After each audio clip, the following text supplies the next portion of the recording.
Hello aspirants, in answer writing practice videos के कुछ features के बारे में जान लेते हैं। यहाँ पर आपको मिलेंगे क्वेश्चंस जीएस 1, 2, 3 और 4 से, जिनका सिस्टमेटिकली डिस्कशन होता है और आप प्रैक्टिस कर सकते हैं। इसके अलावा जिन एस्पिरेंट्स को अपना आंसर फ्री इवेल्युएट कराना है तो वो इस ईमेल आईडी पर भेज सकते हैं। ईमेल आईडी है contact.crispcontent@gmail.com। As of now it's completely free. इसके अलावा इन डेली क्वेश्चंस को फर्दर क्लासिफाई किया है subject wise and topic wise, जिसकी प्लेलिस्ट भी आपको चैनल पर मिल जाएगी।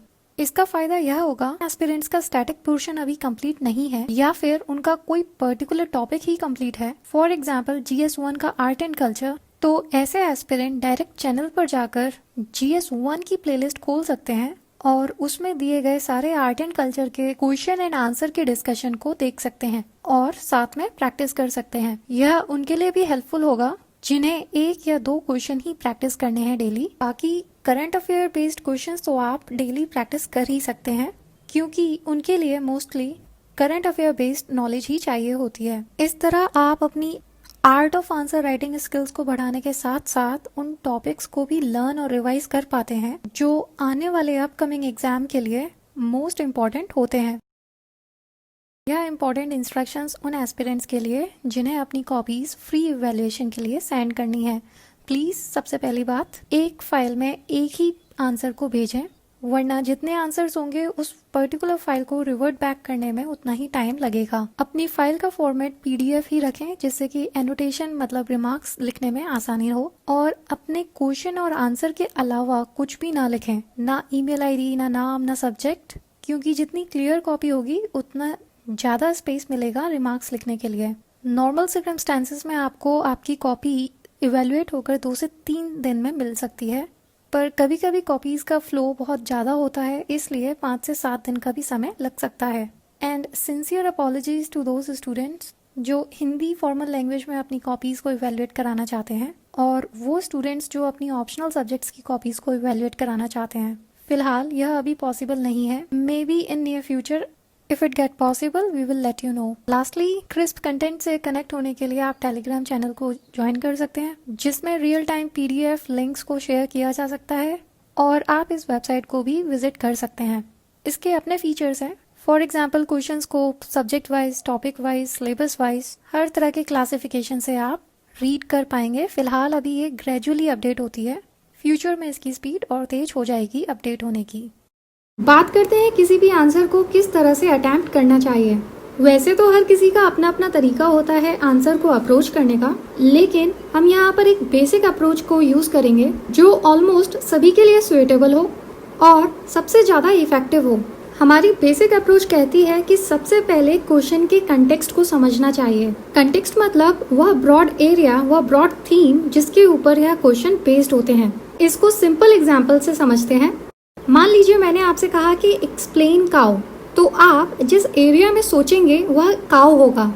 आप किसी और जानवर के बारे में नहीं सोचेंगे, राइट? यहाँ तक तो हमें पता चल गया कि हमें किसी दूसरे जानवर के बारे में नहीं सोचना है, लेकिन काउ के बारे में भी क्या सोचना है, अभी भी कंटेक्स्ट पूरा क्लियर नहीं है। इसलिए क्वेश्चन के पूरे कंटेक्स्ट को समझने के लिए हम उसके कीवर्ड को भी देखते हैं। क्वेश्चन के कंटेक्स्ट को पूरी तरह से समझने के लिए हम उसके डायरेक्टिव वर्ड को भी देखते हैं।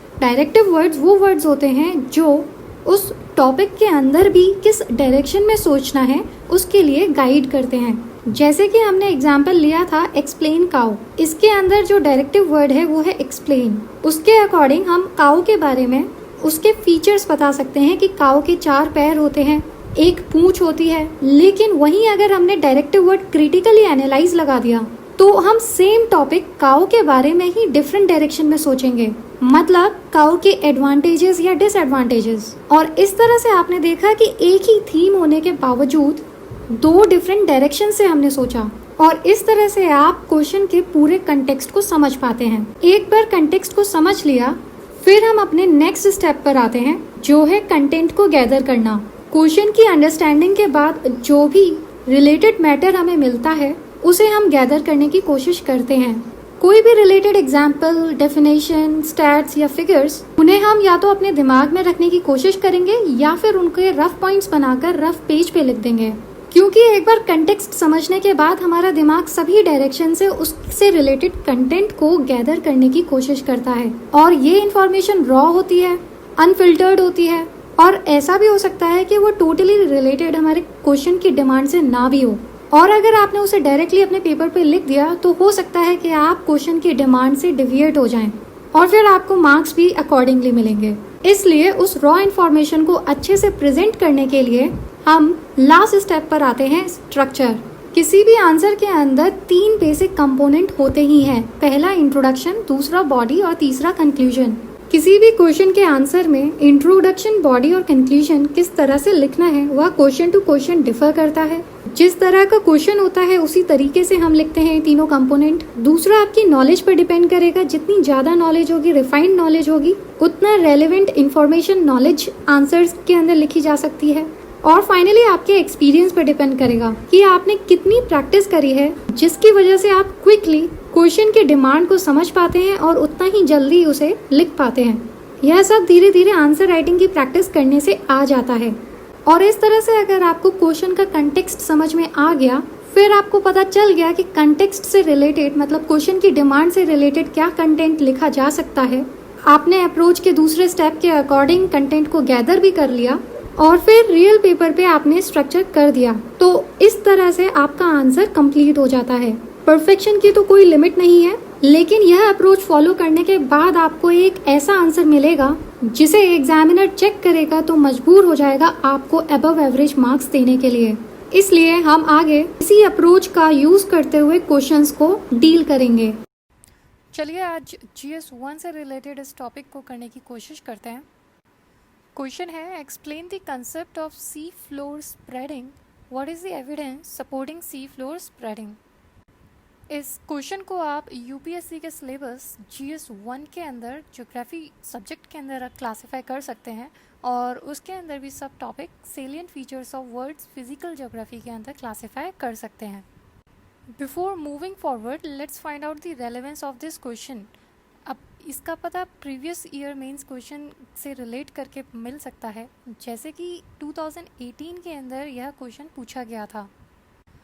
Define mantle plume. अब mantle plume geography based topic है।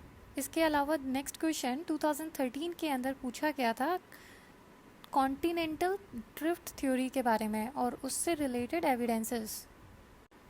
तो इस बात से पता चलता है कि इस तरह के क्वेश्चन पूछे जाते रहें। किस तरह के topic? Geography static topics. Question को पढ़कर पता चलता है कि इसका कंटेक्स्ट में जो ब्रॉड थीम है वो सी फ्लोर स्प्रेडिंग के बारे में बात हो रही है और जो दूसरी चीज़ जो पूछी गई है वो है एविडेंसेस। इससे रिलेटेड एविडेंसेस जो हैं वो हमें लिस्ट आउट करने हैं। एक बार क्वेश्चन को समझ लिया तो बात आती है कि इसका कंटेंट कहाँ से लिया जाए। कंटेंट जैसे कि आपको पता है ये स्टैटिक ज्योग्राफी का पार्ट है, तो आपको यह अपनी स्टैंडर्ड बुक से इसका कंटेंट इजीली मिल सकता है। अदरवाइज़ आप किसी भी गूगल रिसोर्स का यूज़ कर सकते हैं। अब इस पॉइंट पर आपको पता है कि इस क्वेश्चन का कंटेक्स्ट क्या है। अब आपको पता है कि इसके अंदर क्या कंटेंट लिखा जा सकता है। अब बात आती है कि इस आंसर को, इस कंटेंट को किस तरह से स्ट्रक्चर किया जाए इंट्रो, बॉडी और कंक्लूजन के अंदर।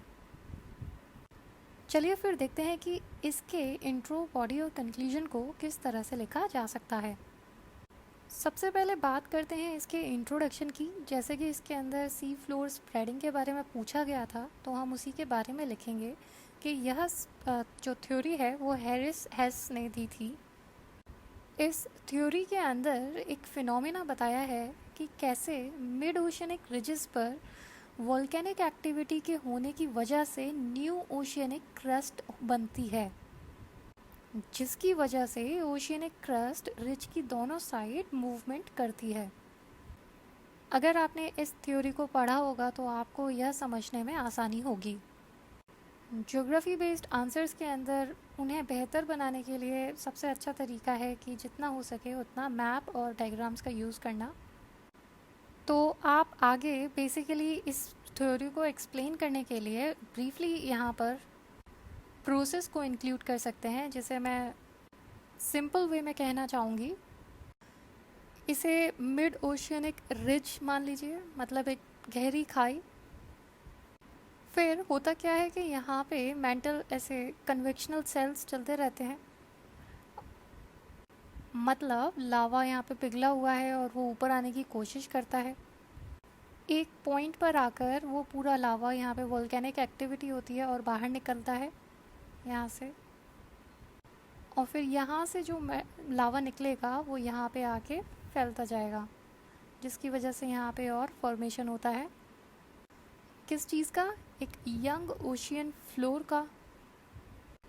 इसी को सिंपल फॉर्म में हम कह सकते हैं कि सी फ्लोर स्प्रेडिंग। अब जैसे कि दूसरे पार्ट में क्वेश्चन के पूछा गया था कि इस थ्योरी को सपोर्ट करने में कौन कौन से एविडेंसेस हैं, उनको लिस्ट आउट करिए। तो सबसे पहले हम पॉइंट दे सकते हैं एज ऑफ रॉक्स। तो जहाँ पे एक्टिविटी हुई, वोल्केनिक एक्टिविटी, और वहाँ से लावा निकल के गया, तो दोनों साइड पे जो रॉक्स हैं उनके अंदर काफ़ी सिमिलैरिटीज़ देखी गई इन टर्म्स ऑफ उनकी फॉर्मेशन, केमिकल कंपोजिशन और मैग्नेटिक प्रॉपर्टीज़ के अंदर।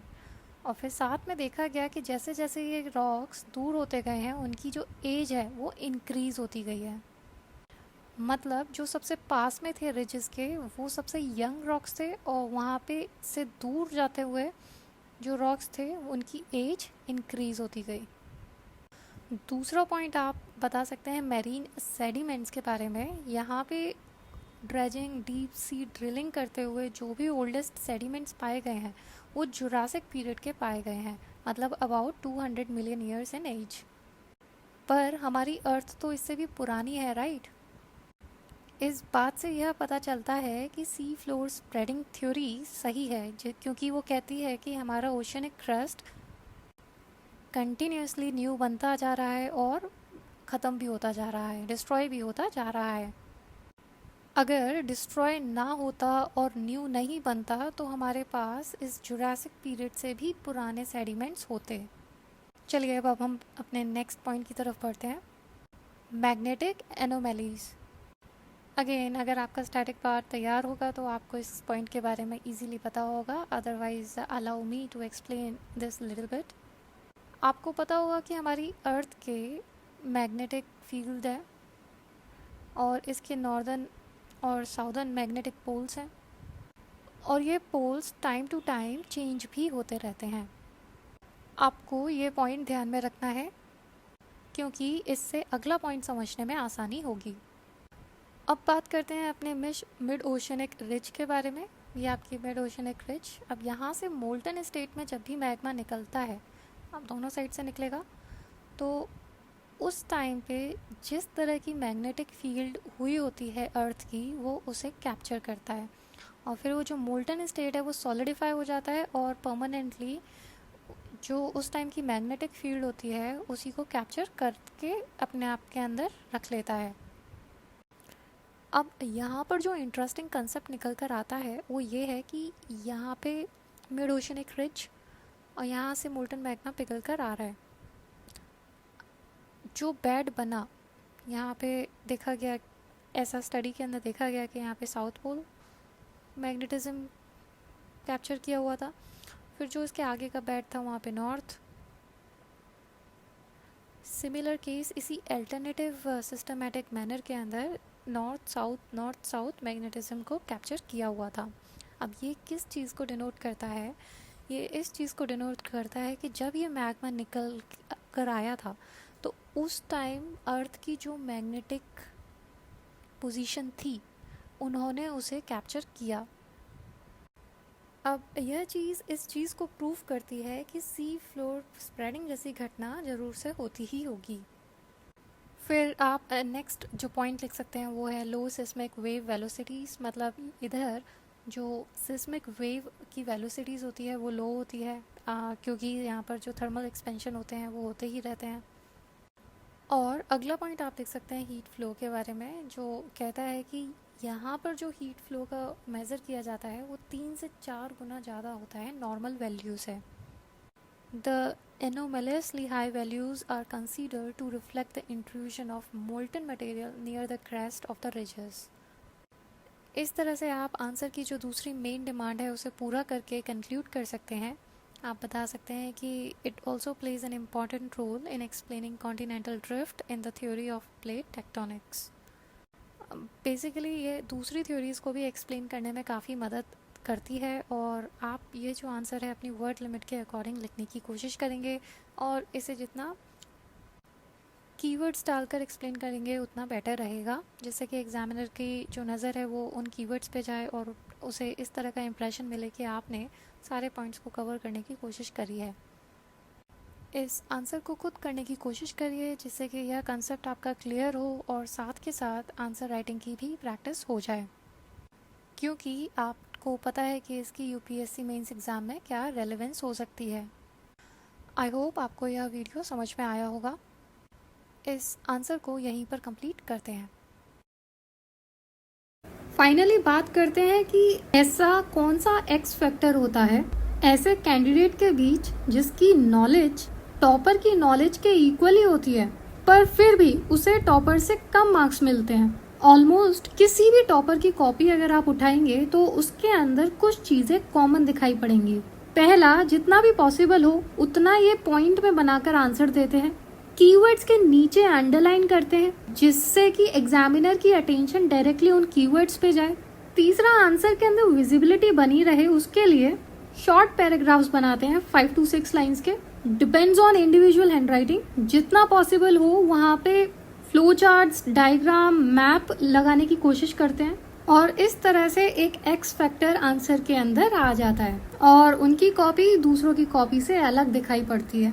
आप भी इन बातों का ध्यान रखिए, डेली आंसर राइटिंग करते रहिए, जिससे कि ये सारी चीजें आपकी आदत में आ जाए। इतना ही इस वीडियो में। Keep writing, all the best, see you in the next video.